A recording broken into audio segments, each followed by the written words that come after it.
Do you have the votes to formally oust Liz Cheney? Well, Maria, everyone in leadership serves at the pleasure of the conference. And as you know, there is a lot at stake. Democrats are destroying this nation. Any member can take whatever position they believe in. That's what the voters vote on the individuals, and they make that decision. What we're talking about is a position in leadership. We are in one of our biggest battles ever for this nation and the direction whether this next century will be ours. Do you support Elise Stefanik for that job? Yes, I do. Liz Cheney is saying exactly what Kevin McCarthy said the day of the insurrection. She's just consistently been saying it. And a few weeks later, Kevin McCarthy changed to attacking other people.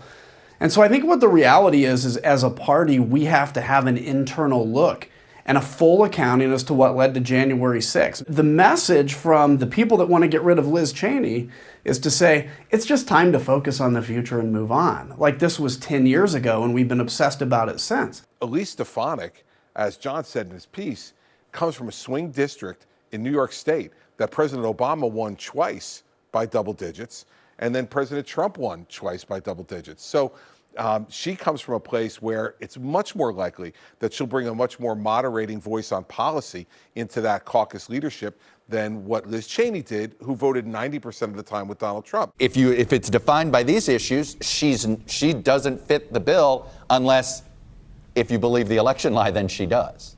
And that's why it's striking to hear some of these House Republican leaders talk about how they want somebody who is going to carry on what is sort of the message of the Republican Party, which is the message of Trumpism. If you're looking for somebody who's going to do that on policy, it's actually Liz Cheney who scores better on that front than somebody like Elise Stefanik or like Elise Stefanik in this instance. The House Republicans are ordering up a round of Pyrrhic victories for everybody. There's not going to be a winner in this. There are only losers.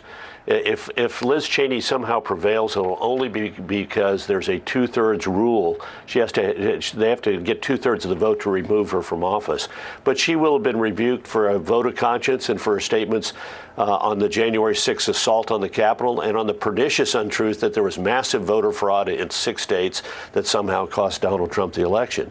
If she loses, which is likely, it's going to further alienate the minority of Republicans who like what Donald Trump did in office but don't like how he handled himself, particularly in the aftermath of the election.